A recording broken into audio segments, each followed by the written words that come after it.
बिस्मिल्लाहिर्रहमानिर्रहीम। अस्सलाम वालेकुम डियर स्टूडेंट्स। आज हम साइकोलॉजी क्लास 11 का chapter number 7 behaviour disorder discuss करेंगे, जो कि सिंध बोर्ड के सिलेबस में शामिल है, यानी कराची बोर्ड के भी सिलेबस में शामिल है। सबसे पहले अहम सवालात, इम्पॉर्टेंट क्वेश्चंस कौन से हैं, तो इसमें explain behavioural disorders, classification of behavioural disorders, causes of behavioural disorders, differentiate between normal and abnormal behavior, right or not on frustration, conflict, repression, unconsciousness। अब हम सबसे पहले देखते हैं कि डेफिनेशन क्या है बिहेवियर डिसऑर्डर्स की।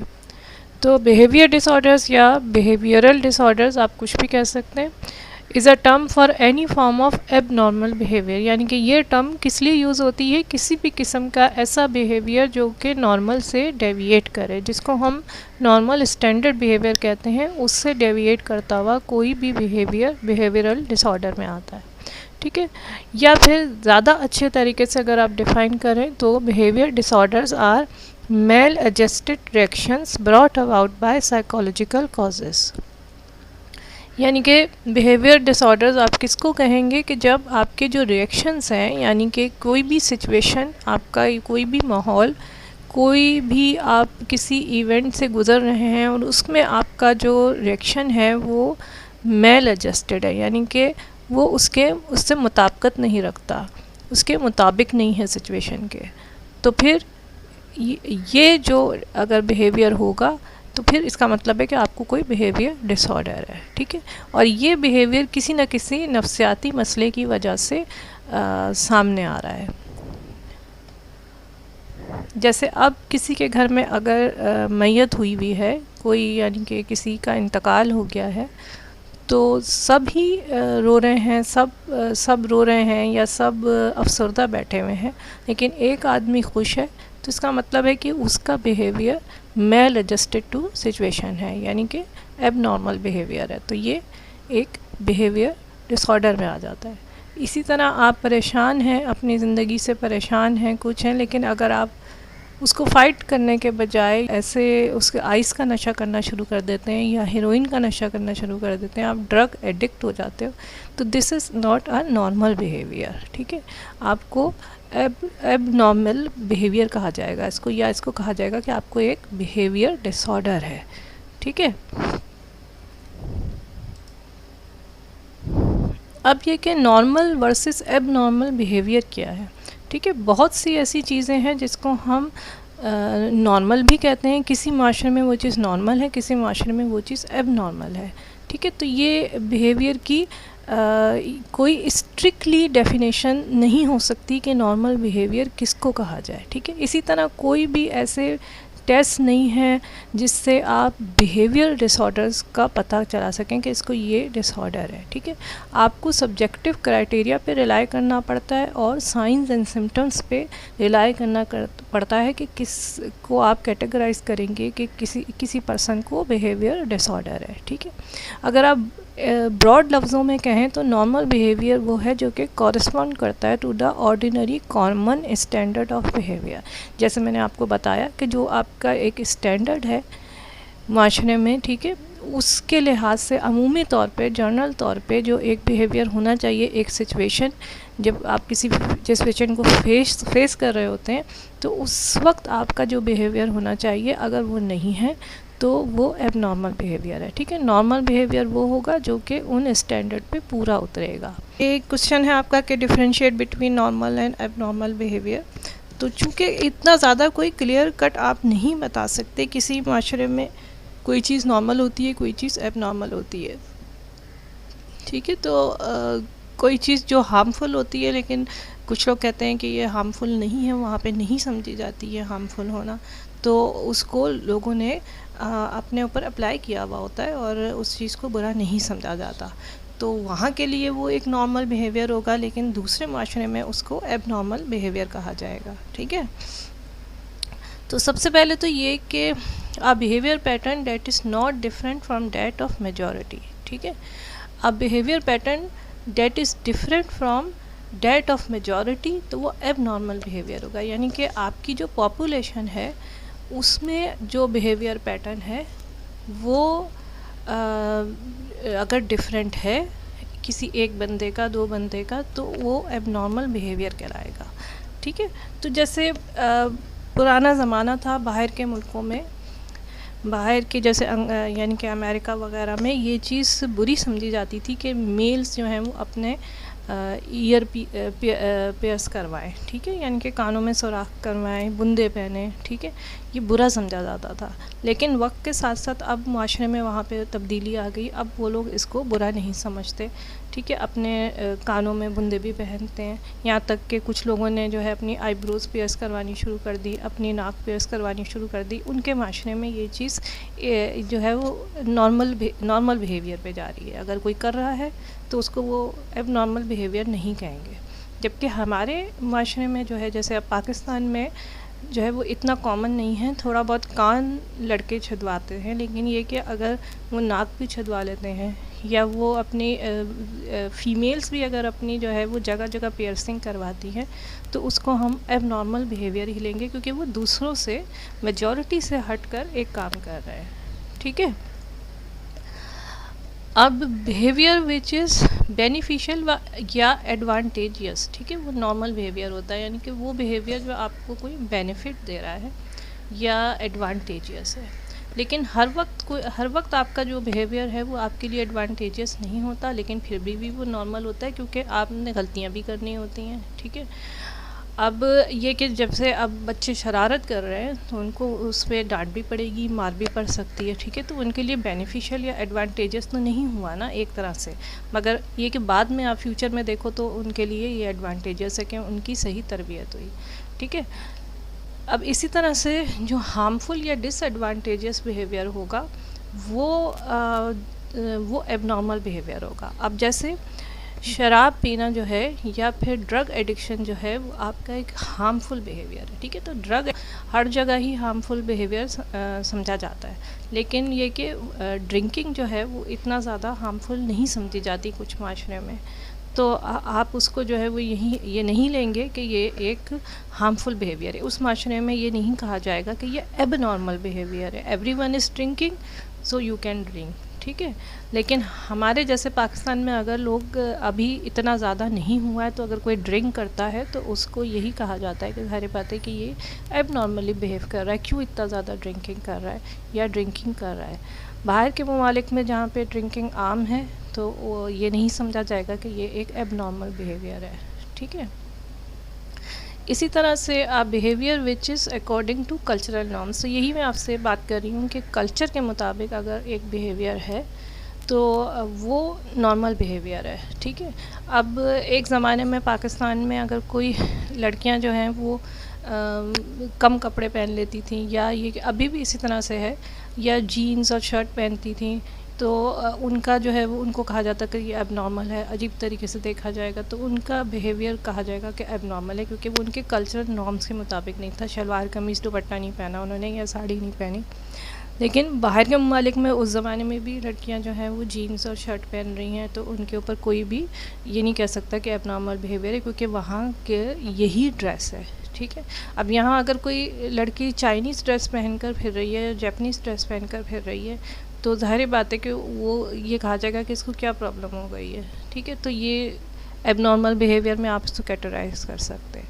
ठीक है। लेकिन ये कि अब यही चाइना या जापान में वही कपड़े अगर पहने जाएंगे तो वो एबनॉर्मल नहीं समझे जाएंगे। ठीक है। तो कोई क्लियर कट क्राइटेरिया नहीं है कि आप पूरे वर्ल्ड में एक ही किस्म की चीज़ों को नॉर्मल एबनॉर्मल बिहेवियर में कैटेगराइज कर दें। जो नॉर्मल लोग होंगे उनकी एक रियलिस्टिक अप्रोच होती है, यानी कि वो रियलिटी में रहते हैं। ठीक है। अगर आप जो है वो रियलिस्टिक अप्रोच नहीं है किसी सिचुएशन के लिए, रियलिटी में नहीं रह रहे बल्कि अपनी एक दुनिया बनाई हुई है, तो ज़ाहिर बात है कि वो एबनॉर्मल बिहेवियर है आपका। ठीक है। यानी कि आप लोगों से मिल रहे हैं, बातचीत कर रहे हैं, आपकी एक रियल अप्रोच है। ठीक है। किसी दोस्त को कोई खुशी हो रही है, शादी हो रही है, उसके इवेंट में जा रहे हैं, शरीक हो रहे हैं। ठीक है। नॉन रियलिस्टिक अप्रोच में क्या है कि आप अपनी एक दुनिया बनाई हुई है, लोगों से मिलना जुलना पसंद नहीं कर रहे, या आपने अपने कोई इमेजिनरी फ्रेंड्स बनाए हुए हैं, तो नॉन रियलिस्टिक अप्रोच में आ जाती है। ठीक है। इस तरह नॉर्मल बिहेवियर में कुछ स्टैटिस्टिकल नॉर्म्स बनाए गए हैं, तो अगर आप उस पर डेविएट नहीं करते हैं तो वो नॉर्मल है, अगर डेविएट करते हैं तो वो एबनॉर्मल आ जाता है, ठीक है।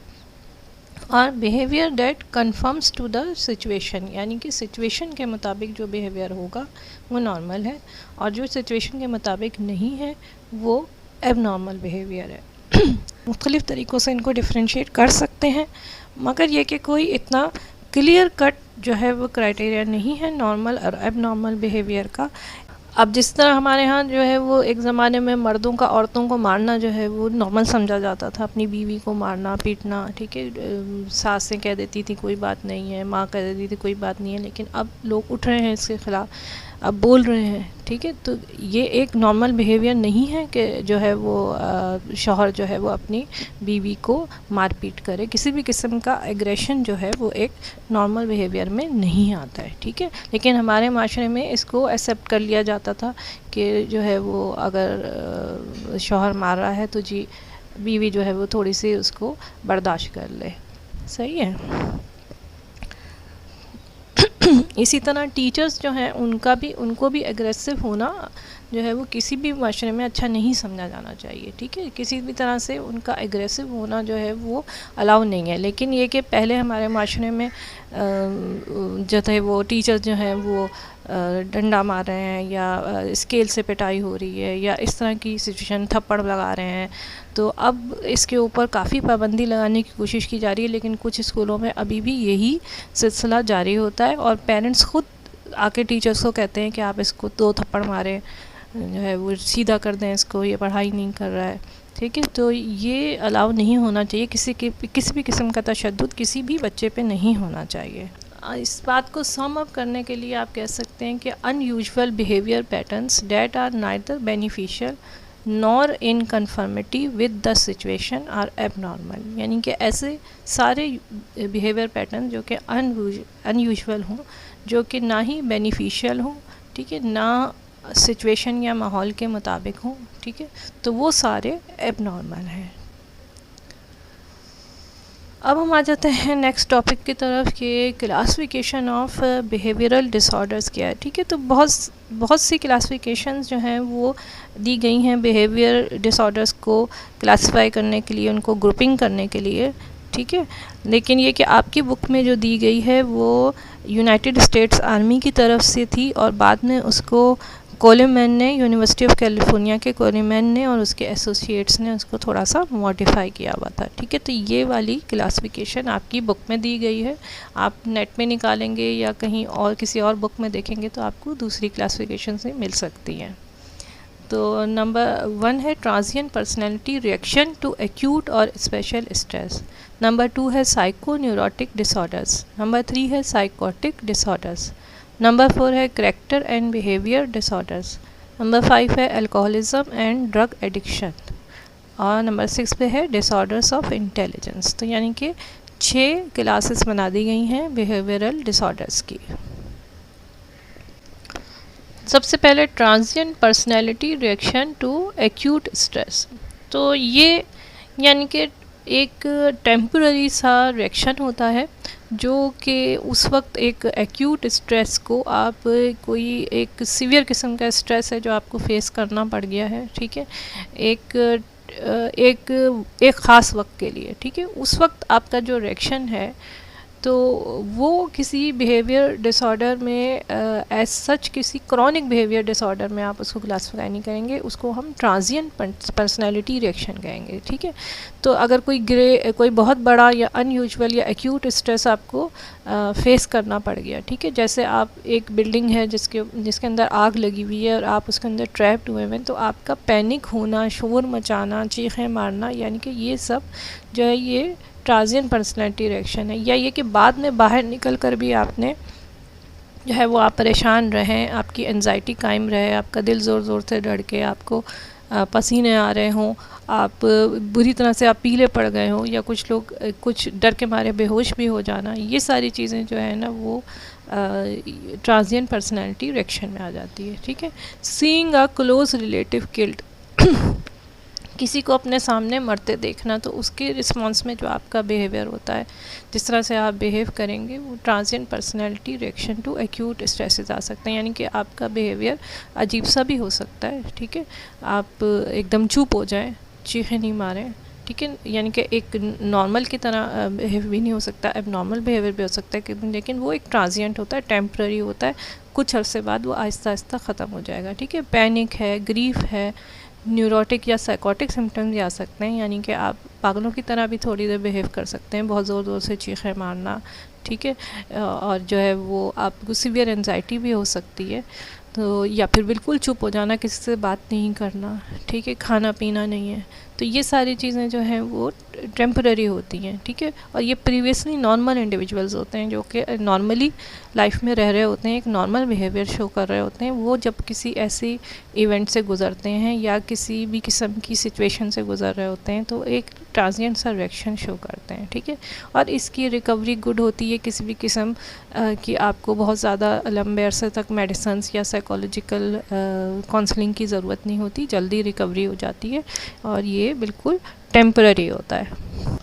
साइकोन्यूरोटिक डिसऑर्डर्स, ठीक है, अब इस कैटेगरी में ज़्यादातर एंजाइटी डिसऑर्डर्स आ जाते हैं, फोबिया और एंजाइटी वगैरह आ जाते हैं यानी कि जिसमें आपको ज़्यादातर जो फीलिंग्स होती हैं, जिसमें डर लग रहा है, ठीक है, किसी भी सिचुएशन में जिसमें फ़ियर ज़्यादा है, उसके अंदर जो सिम्टम्स होते हैं, जैसे पापिटेशन है, तेज़ दिल की धड़कन तेज़ हो जाना, स्वेटिंग होना, पीले पड़ जाना, ठीक है, बहुत ज़्यादा खौफज़दा हो जाना या चीख मारना, डर जाना, ये सब यानी कि एक्सट्रीम हद तक महसूस करना, ठीक है, पेट में दर्द हो जाना, पेट में मड़ोर उठना, किसी को जो है वो डायरिया भी हो जाता है उसकी वजह से, तो ये सब चीज़ें जो हैं वो एंजाइटी में आ जाती हैं, ठीक है।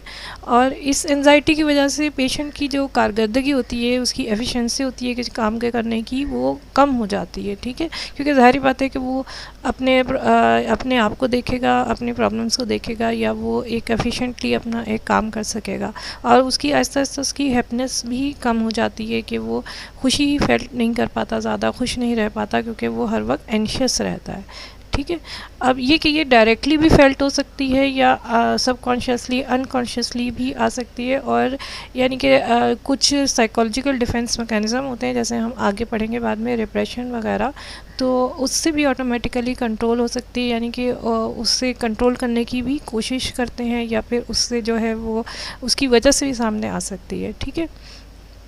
अब इसमें जो है वो चूँकि आपके कोई अंडरलाइंग ऐसी कोई पैथोलॉजिकल डिजीज़ नहीं होती, कोई ब्रेन में एब्नॉर्मेलिटी नहीं होती है, कोई आपको ग्रॉस डिसऑर्गेनाइजेशन ऑफ पर्सनैलिटी नहीं मिलता है, यानी कि कोई भी आपकी शख्सियत जो है बहुत ज़्यादा मुतासर नहीं हुई होती, बहुत ज़्यादा डिसऑर्गेनाइज नहीं हुई हुई होती, कि आप अपने बिल्कुल ही काम नहीं कर पा रहे हैं, कि नॉर्मल रूटीन के काम कर पाते हैं, ठीक है। ना ही रियलिटी से कांटेक्ट लूज़ हुआ होता है, कि जो है वो आपने कोई इमेजिनरी पर्सन्स बना लिए हैं, या इमेजिनरी लोगों से बात कर रहे हैं, या अपनी एक इमेजिनरी दुनिया बना ली है, या आप जो है वो रियल सिचुएशंस जो हैं उसको आप फेस नहीं कर पा रहे, तो इस तरह की सिचुएशंस नहीं होती हैं, ठीक है। और पेशेंट को यूजुअली हॉस्पिटलाइजेशन रिक्वायर्ड नहीं होती, अनटिल एंड अनलेस वो कि बहुत ज़्यादा सीवियर हो जाए। काम करने में जिसमें इंसान डर गया हो, उससे उसको एकदम से एंजाइटी हो सकती है, परेशानी हो सकती है, ठीक है, सारे परेशानी के जो सिम्टम्स है एग्जैजरेट होकर ज़्यादा होकर सामने आ सकते हैं, ठीक है। कोई फोबिया हो सकता है, कि जैसे लोगों को हाइट फोबिया वगैरह होता है, ये सारी सिचुएशन एक ख़ास सिचुएशन में उनको बहुत ज़्यादा जो होता है वो डर महसूस होता है, ठीक है। इसी तरह जो है वो थिंकिंग भी हो सकती है, कि बहुत ज़्यादा जो है आप किसी चीज़ों को सोचते रहते हैं, तो ये भी एंजाइटी की शक्ल हो सकती है, ठीक है, या उससे भी एंजाइटी प्रोड्यूस हो सकती है। साइकोटिक डिसऑर्डर्स आ जाते हैं ज़्यादातर, हम जिसको कहते हैं कि जिसमें शिज़ोफ्रेनिया वगैरह आ जाता है, ठीक है। तो ये एक साइकोटिक डिसऑर्डर्स होते हैं, जिसमें पर्सनैलिटी सीवियरली डिसऑर्गेनाइज्ड हुई हुई होती है, यानी कि शख्सियत बिल्कुल जो है वो आप कह सकते हैं कि शिराज़ा बिखरा हुआ होता है, आपकी शख्सियत सही नहीं होती, ठीक है। तो आप देख कर ही अंदाज़ा लगा सकते हैं बात करके कि उनको कोई साइकोटिक प्रॉब्लम्स है, ठीक है। और रियलिटी से उनका कांटेक्ट टूटा हुआ होता है, यानी कि जो उनको नॉर्मल बिहेवियर शो करना चाहिए रियल सिचुएशंस में वो नहीं कर पाते हैं, ठीक है। और यानी कि जैसे बहुत ज़्यादा एग्रेसिव हो जाएंगे, ठीक है, बहुत ज़्यादा जो है वो बुरा महसूस करेंगे, ठीक है, ये बहुत ज़्यादा खुश भी हो सकते हैं, ठीक है, इमेजिनरी पर्सन्स क्रिएट करके उनसे बात कर सकते हैं। तो ये सारी भी जो है वो साइकोटिक डिसऑर्डर्स में आते हैं। अब इसमें भी दो कैटेगरीज़ हैं। फंक्शनल है कि किसी प्रोलॉन्ग साइकोलॉजिकल स्ट्रेस को फेस करते हुए जो है वो आपको इसको यानी कि ये प्रोलॉन्ग्ड हो गया, अगर कोई साइकोलॉजिकल स्ट्रेस से बहुत ज़्यादा आप गुजरे हैं तो फिर हो सकता है कि आपको साइकोटिक डिसऑर्डर हो जाए, ठीक है। और ऑर्गेनिक भी हो सकता है कि कोई अंडरलाइंग ब्रेन पैथोलॉजी है तो उसकी वजह से भी साइकोटिक डिसऑर्डर हो सकते हैं। आपका बिहेवियर बहुत ज़्यादा बिज़ार हो सकता है, किसी किस्म की डिलूजन्स या हॉलिसिनेशंस हो सकती हैं। ये हमने पहले भी पढ़ा हुआ है कि डिलूजन्स हॉलिसिनेशंस क्या होती हैं। तो यानी कि जो चीज़ नहीं है उसको बताना कि ये चीज़ इस वक्त प्रेजेंट है, ठीक है। तो किसी भी किस्म की हॉलिसिनेशंस हो सकती हैं, कोई एबनॉर्मल कोई इमेजिनरी सी चीज़ों का इजहार कर सकता है पेशेंट। तो ये सब साइकोटिक डिसऑर्डर्स में आ जाते हैं। हॉस्पिटलाइजेशन रिक्वायर्ड होती है, यानी कि एडमिट करके पेशेंट को ट्रीट करना पड़ जाता है, क्योंकि ये काफ़ी हद तक आपकी पर्सनैलिटी को मुतासिर किया हुआ होता है। फिर करैक्टर एंड बिहेवियर डिसऑर्डर है, ठीक है। इसको हम साइकोलॉजिकल एंड बिहेवियर डिसऑर्डर भी कह सकते हैं, यानी कि ये एक ब्रॉड सी कैटेगरी है। इसमें कोई डेवलपमेंटल डिफेक्ट होता है, कोई पैथोलॉजिकल यानी कि डिजीज़ की वजह से कोई डेवलपमेंटल डिफेक्ट है, कोई ऑर्गेनिक कॉज ज़रूरी है, ठीक है। लाइफ लॉन्ग पैटर्न होता है अनडिज़ायरेबल बिहेवियर का, ठीक है। एंजाइटी या डिस्ट्रेस की फीलिंग नहीं होती, यानी कि ख़ुद से इंसान फील नहीं करता कि वो कोई गलत काम कर रहा है या एंशियस है या कोई उस तरह की कोई इसमें फीलिंग नहीं होती, बल्कि एक अनडिज़ायरेबल बिहेवियर होता है जिसको जो है वो शो करता है, ठीक है। अब इसमें इमेच्योरिटी रिएक्शंस आ जाते हैं कि जो आप अगर एक मैच्योर बंदा है वो जो सिचुएशन के में शो करेगा वो आप जो है वो नहीं शो कर रहे, बल्कि एक इमेच्योर सा बिहेवियर है जो कि उस सिचुएशन के लिहाज से नहीं है, ठीक है। इसी तरह एंटी सोशल टेंडेंसीज़ हैं, यानी कि मिलना जुलना पसंद नहीं करना, जहाँ लोग हैं उनसे दूर रहना, ठीक है। और अगर बहुत सारे लोग मौजूद हैं तो आप उसको बहुत बुरा समझना, ठीक है। लोगों में जाना पसंद नहीं करना, कोई आपसे बात करना चाहे तो आप उससे नहीं बात करना चाह रहे, तो कुछ एंटी सोशल बिहेवियर्स होते हैं, ठीक है। सेक्सुअल डेविएशंस हो सकती हैं कि जो नॉर्मल सेक्सुअल डेविएशंस है यानी कि सेक्सुअल नॉर्म्स हैं उस माशरे के लिहाज से उससे डेविएट करना, ठीक। ज़्यादा एग्रेसिव हो जाना, सारी ज़िंदगी जो है वो बार बार एग्रेशन के दौरे पड़ना, ये सब जो है वो अनडिज़ायरेबल बिहेवियर में आ जाता है। अब हम आते हैं next category, alcoholism and drug addiction. तो ड्रग एडिक्शन तो हर माशरे में ही बुरी समझी जाती है, ठीक है। तो ये एक बिहेवियरल डिसऑर्डर है कि आप अपनी किसी भी वजह से, साइकोलॉजिकल प्रॉब्लम्स की वजह से किसी ने आपको मजबूर कर दिया ड्रग एडिक्शन के लिए, तो ये एक बिहेवियरल डिसऑर्डर है कि आप उस पर काबू नहीं कर पा रहे हैं, उससे एडिक्टेड हो जाते हैं, ठीक है। तो किसी भी किस्म की ड्रग्स हैं, अफ्यून है, चर्स है, हेरोइन है, आइस है, कोई भी आप उससे एडिक्टेड हो रहे हो। इवन स्मोकिंग जो है, टोबैको से एडिक्टेड होना भी जो है वो एक एडिक्शन हो जाती है कि आप स्मोकिंग नहीं छोड़ पाते, ठीक है। और ज़ाहिर बात है कि एक हार्मफुल बिहेवियर है, स्मोक करना दूसरों के लिए भी हार्मफुल है और जो है अपने लिए भी हार्मफुल होता है, ठीक है। और अल्कोहलिज्म भी इसी तरह, अगर सीवियरली कुछ माशरों में जिस तरह ड्रिंकिंग करना इतना बुरा नहीं समझा जाता, लेकिन एक हद तक, लिमिट तक। मगर ये कि अगर आप सीवियरली जो है वो अल्कोहल के इतने ज़्यादा गर्विदा हो गए हैं, बहुत ज़्यादा ड्रिंकिंग करते हैं, तो ये भी आपकी सेहत के लिए नुकसानदेह हो सकता है और ये एक हार्मफुल पैटर्न है बिहेवियर का। तो अल्कोहलिज्म और ड्रग एडिक्शन ये दोनों जो हैं वो बिहेवियरल डिसऑर्डर्स में ही कैटेगराइज किए जाते हैं। फिर डिसऑर्डर्स ऑफ इंटेलिजेंस आ जाता है। ये यानी कि आपकी जो IQ है, इंटेलिजेंस है आपकी, तो लो IQ जिसमें आ जाएगा, इसके अंदर बच्चे हो जाते हैं। इसमें यानी कि सीवियर फॉर्म में मेंटल रिटार्डेशन भी ले सकते हैं, या वीक इंटेलिजेंस भी इसके अंदर डिसऑर्डर्स में आ जाएगी। तो आपकी ब्रेन कैपेसिटी जो है ना वो लिमिटेड होती है, कुछ कामों में आप वो काम नहीं कर पाते जो उस एज के लोग को करना चाहिए। मसलन एक बच्चा है, अगर वो 8 साल की उम्र में भी 2 और 2 जमा करके 4 नहीं बता सकता, 2 + 2 4, तो हर बात है कि उसको कोई इंटेलिजेंस में कमी है। यूजुअली इतना बड़ा बच्चा जो है वो अगर वो स्कूल में ना भी पढ़ा हो तो वो आप उसके सामने 2 और 2 चीज़ें रख दे तो बता सकता है कि 4 हो गई हैं। ठीक है, तो आप यानी कि 2 + 2 करके आपको 4 बता सकता है। ठीक है, इस तरह मुख्तलिफ उसके आप टेस्ट कर सकते हैं इंटेलिजेंस के, जिससे पता चल सकता है कि जैसे ये एज, इसकी इंटेलिजेंस इस एज के लिहाज से नहीं है। तो ये सारी जो हैं वो इंटेलिजेंस की यानी कि डिसऑर्डर्स में आती हैं। ठीक है, तो अब अगर इंटेलिजेंस में कमी होगी, ज़ाहिर बात है आप अपना रोज़मर्रा के काम उस तरह से नहीं कर सकते हैं जिस तरह से एक नॉर्मल इंडिविजुअल कर रहा है, जिनसे तो आपकी एडजस्टमेंट नहीं हो पाती एवरीडे डिमांड्स के साथ कि आप उतना काम नहीं कर पा रहे, आपकी वो ज़हानत नहीं है जो कि एक नॉर्मल इंडिविजुअल की होनी चाहिए। तो ये सारा भी जो है वो डिसऑर्डर्स ऑफ इंटेलिजेंस में आते हैं। अब ये एक क्लासिफिकेशन है जिसको DSM-4 क्लासिफिकेशन कहा जाता है। ये भी एक यानी कि ज़्यादा वसत के साथ ज़्यादा कैटेगरीज़ में डिवाइड किया गया है इसमें डिजीज़ को। ये साइकोलॉजी की बुक्स में आपको मिलती है। DSM-4 क्लासिफिकेशन इसको कहते हैं। ठीक है, इसमें नंबर 1 पे आता है डिसऑर्डर्स जो कि एविडेंट होते हैं इन्फेंसी में, चाइल्डहुड में, बचपने में या एडोलेसेंस में भी जो एविडेंट हो जाए उनको इस ग्रुप में रखा गया है। जैसे ADHD है, attention deficient hyper active disorder, autism है, मेंटल रिटार्डेशन है।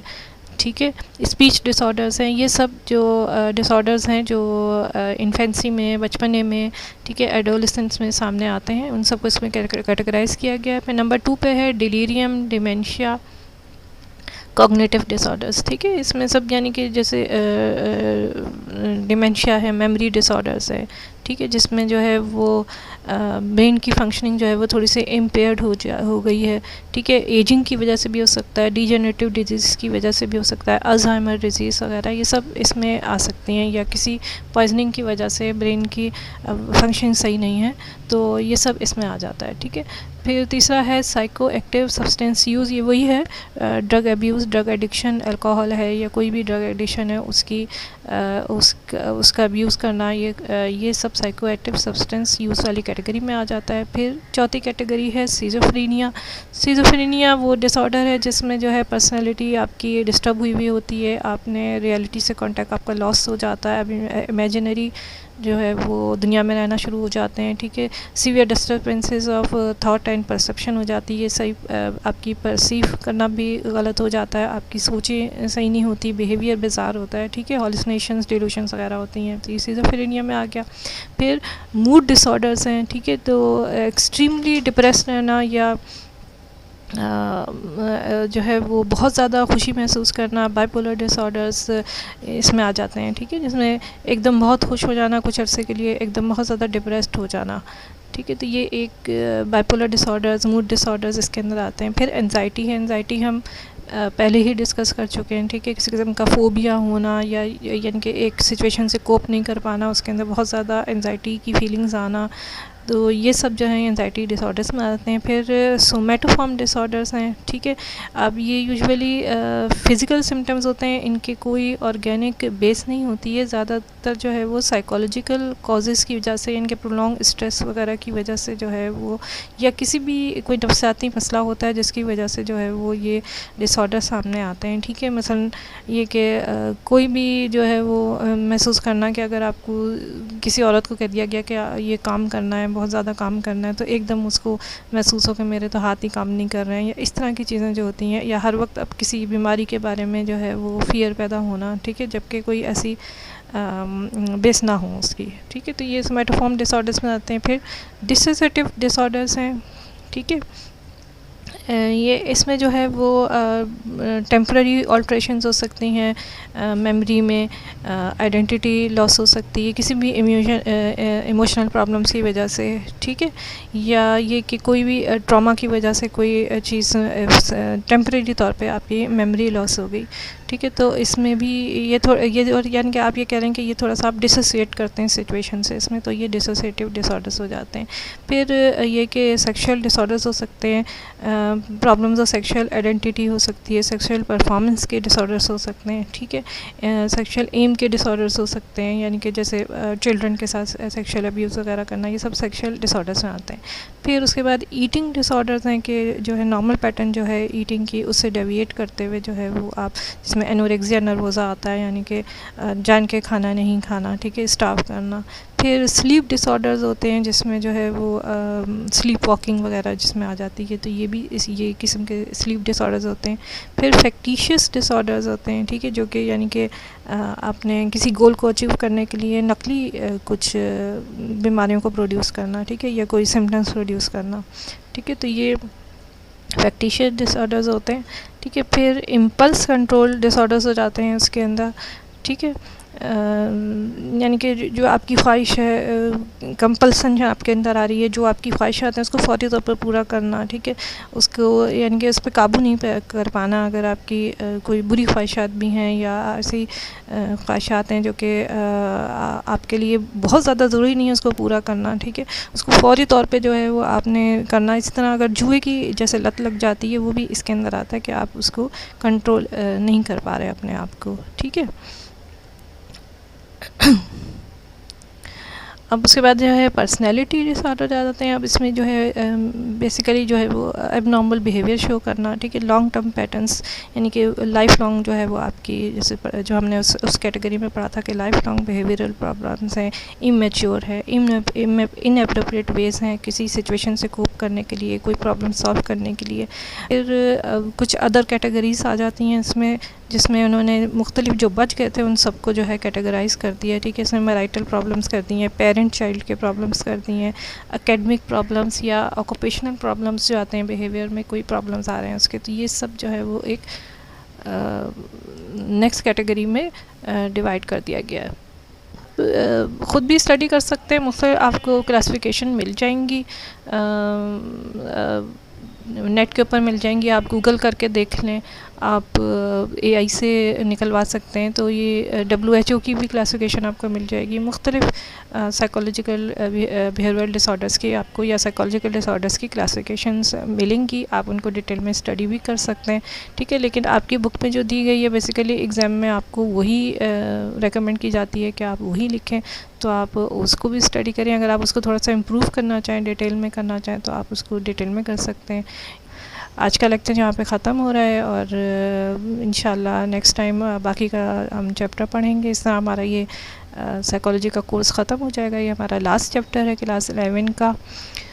दुआ में याद रखें और चैनल को सब्सक्राइब करें, वीडियो को शेयर करें। अल्लाह हाफ़िज़।